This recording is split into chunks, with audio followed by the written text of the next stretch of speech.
Welcome to Stab the Dragon Productions for episode number 214.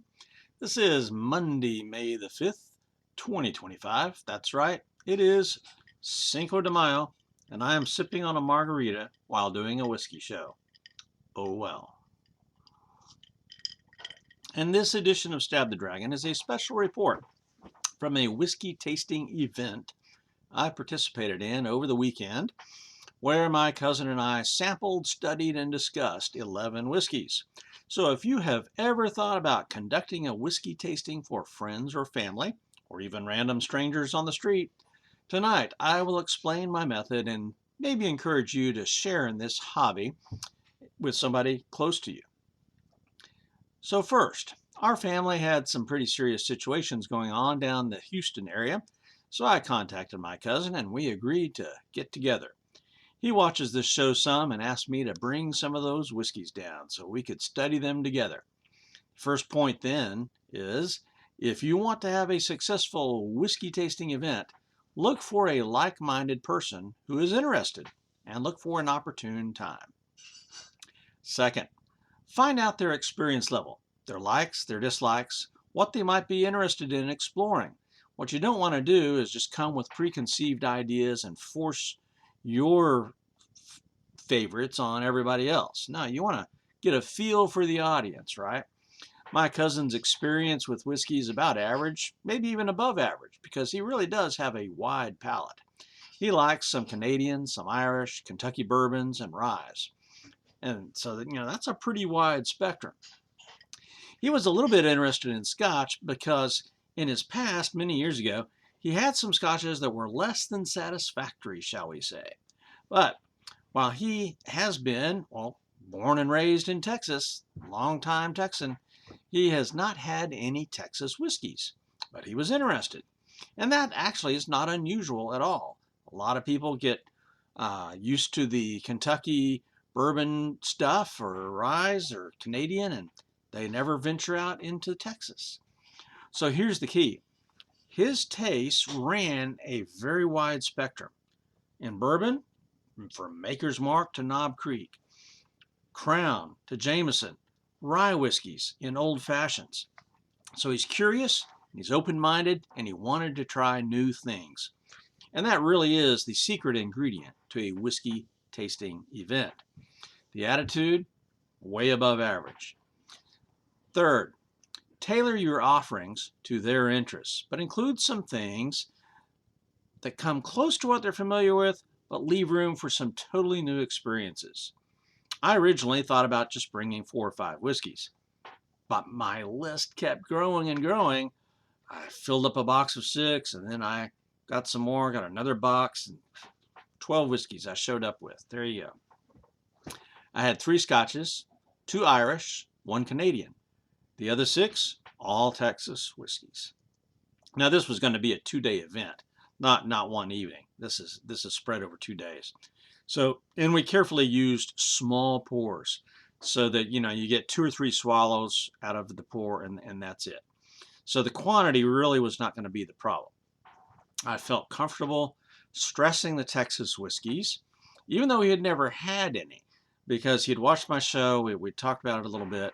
And I knew that he already liked a variety of bourbons and blended whiskeys. So this is what I chose. TX blended at 82 proof. Still Austin straight rye, the musician, at 98.4 proof. And that has a mash bill of 70% white corn and 25% rye, 5% barley. Grain glass, Texas. Ranger Creek 36 caliber at 96 proof. And I chose this one because it's from San Antonio, and so is my cousin. Iron Wolf Straight Rye, 90 proof, because he loves ryes. Balcones Baby Blue Corn Whiskey, 90 proof. Acre Distilling, Texas Single Malt. He had never had a single malt. Single malt finished in English dark ale casks, coming in at 100 proof. And those dark ale casks, I'm real sure was RAR Brewery here in Fort Worth, Acres in Fort Worth. Now for the Scotch, I lined up Famous Grouse Ruby Cask. I told him that Famous Grouse is the most popular whiskey in Scotland. So the Scotch know their scotch, right? And that's just a light 80 proof blended scotch. Then I had Shieldaig 12-year-old blended scotch with light peat. It's 80 proof, and that is I think it's a Total Wine Select. You know, it's a Total Wine brand. There is a Shieldaig distillery, but they don't list the blended scotches on their website, so I think it's probably an arrangement with Total Wine. And then the final scotch, Compass Box Orchard House, coming in at 92 proof. The Irish whiskeys I brought were Jameson Black and Teeling Small Batch. And we never got to the Teeling Small Batch. The one Canadian that I brought was Canadian Club 12-year, which we discussed, but we didn't get a chance to drink it. In addition to these, my cousin provided Knob Creek, the Bourbon and Rye blend. Oh my gosh, I've been looking for that and haven't found it. And then Texas Ranger Blended, and that comes from Rebecca Creek Distillery, again in San Antonio. So, fourth item, timing.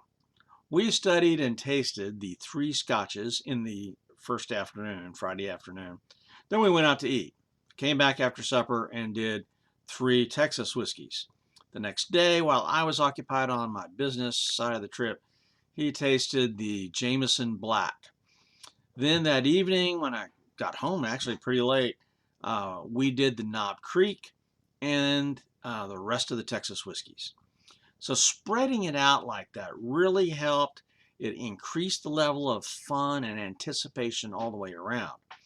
So, you know, you don't want to cram too much into one tasting, and doing it the way we did it was perfect. Method.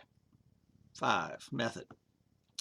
With each of the whiskeys and the different types, I led a discussion on the history and the science and the business aspects of the various whiskeys and the types of whiskeys. My cousin would ask great questions. And again, he expressed interest in all those kinds of details. You know, like he's fascinated with chemistry. He knows a lot of basics of chemistry.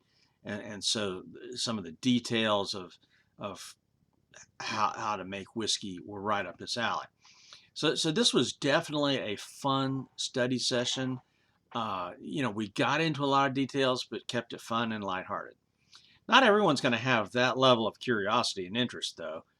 Basically, there's you know, this is the slow method. It's how I do the reviews on this channel, if you've watched some of my reviews. And it's not always popular, I'll tell you that. Going through all the details, you know, some people would consider that tedious, and all they want to do is taste the whiskey. Now, we also had Ritz crackers, cheese, and Topo Chico carbonated water to cleanse our palates between the whiskeys, rinsing our glasses out each time. And this helped to make sure that our palates stayed fresh. And we tended to go from the weaker whiskeys to the stronger. And there's different ways of doing that. Obviously, proof is a way, but also type.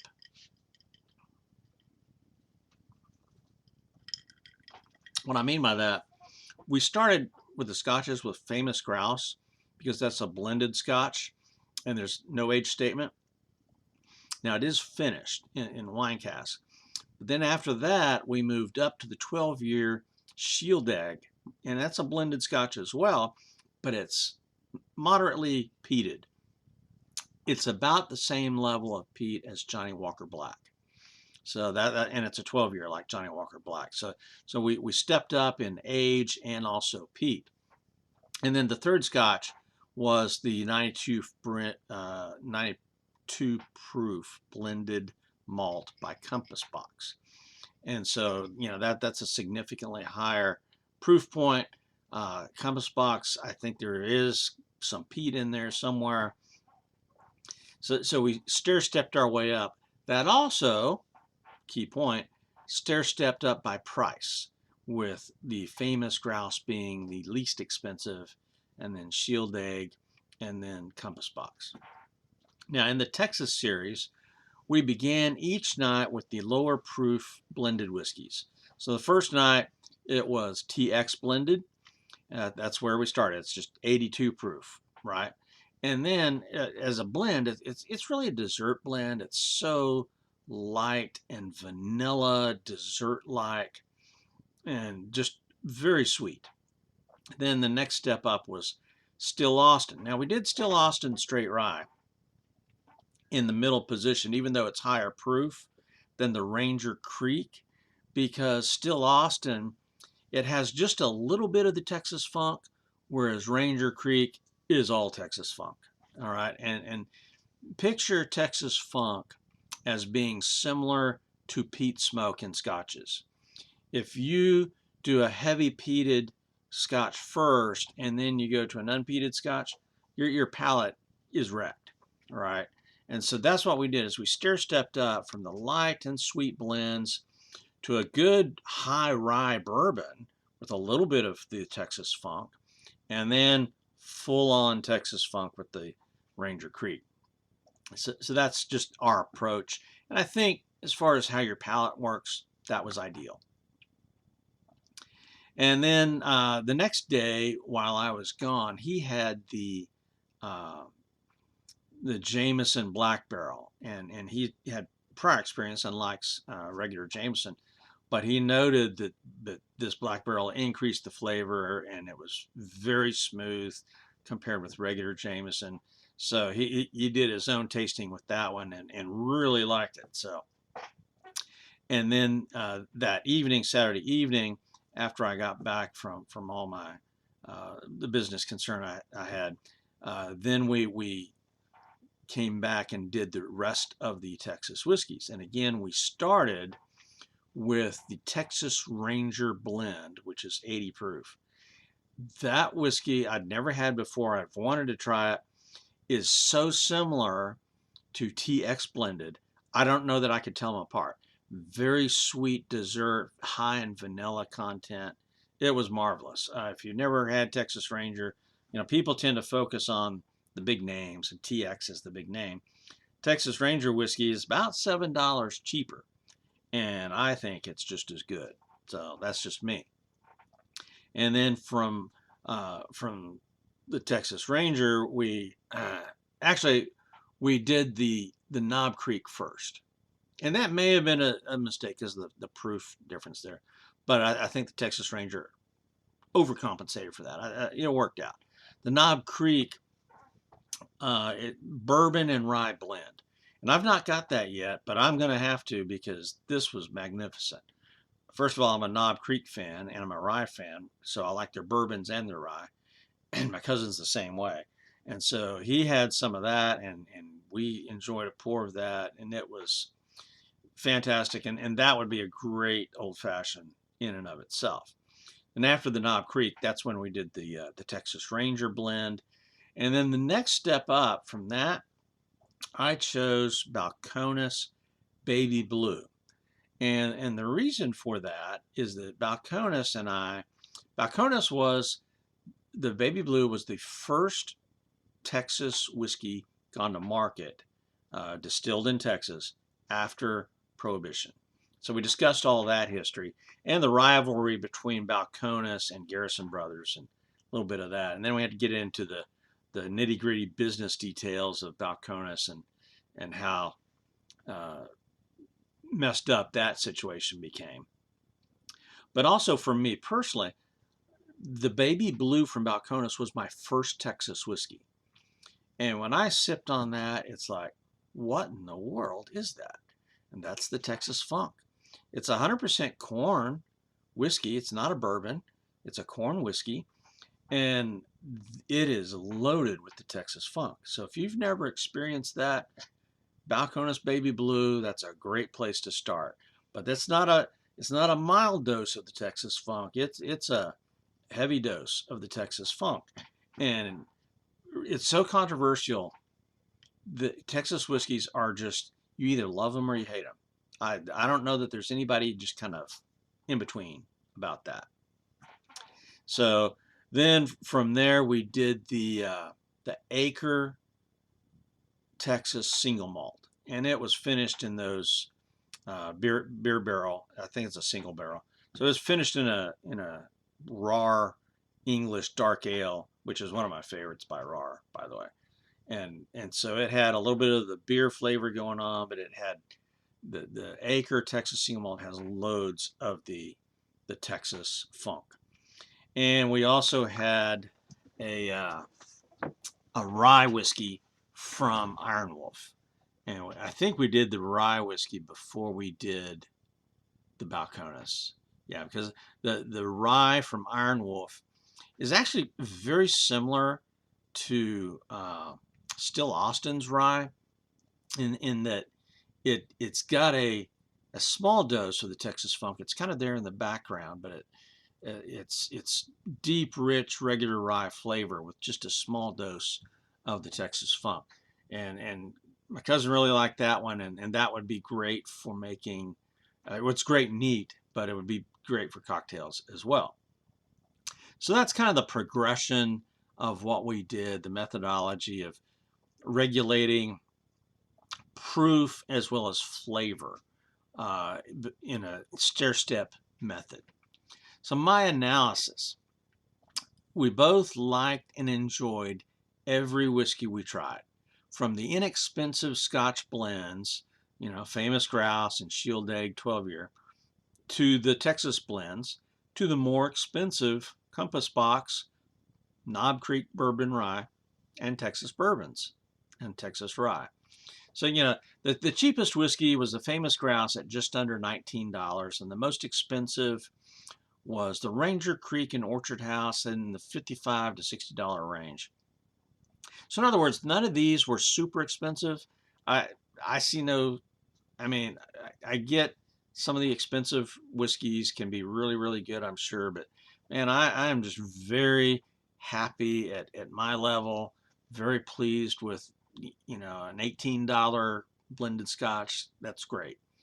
The Scotch really surprised my cousin because his prior experiences 30 years ago were not good. Not terrible, but he just was unimpressed with Scotch. This time around, each of the three Scotches he was impressed with and really liked. The peat smoke from the Shield Egg, I thought, well, I wonder if that's going to be a problem. But no, he found it very pleasant, really liked it. And, we discussed all the different kinds of peat smoke and the fact that there's different types of peat all around Scotland, and each one's going to produce maybe a different kind of smoke, a different flavor. And of course, we both love those two dessert whiskeys from TX and Texas Ranger. Texas Ranger 1823. So there's a lot of history there. So we discussed some of the history of each of these whiskeys, and the significance of why Texas Ranger 1823, the 1823 was chosen, because that's Texas history right there. We worked our way up again according to price as well, and we did notice that the more expensive ones did end up being our favorites. That is a thing. So that we liked all of the whiskeys, but the most expensive ones, really, there is a qualitative difference there. And so actually on Saturday, while I was out conducting business, my cousin went out to the liquor store looking for the Compass Box or Orchard House, and could not find it. It's not available. I did some internet searches, and in his area, it may be impossible to find. I don't know. We did discuss, of course, the rampant problem of whiskey snobbery and how being happy with simple pleasures is a gift. Now, next time we get together, and that's probably going to be in a few weeks because an ongoing family situation, we'll turn difficulties into blessings, and we're going to get together again to study more whiskeys. We're going to have different whiskeys. We both like some Canadian, so I hope to explore some of that. We both like old-fashioned cocktails, so I see that in our future. So I'll bring some different scotches next time, but still probably focus on the Texas whiskeys, which I think may be our favorite category now. So that's the whiskey tasting adventure that we had over this last weekend, and I hope you get to try one soon. This is Stab the Dragon, out here.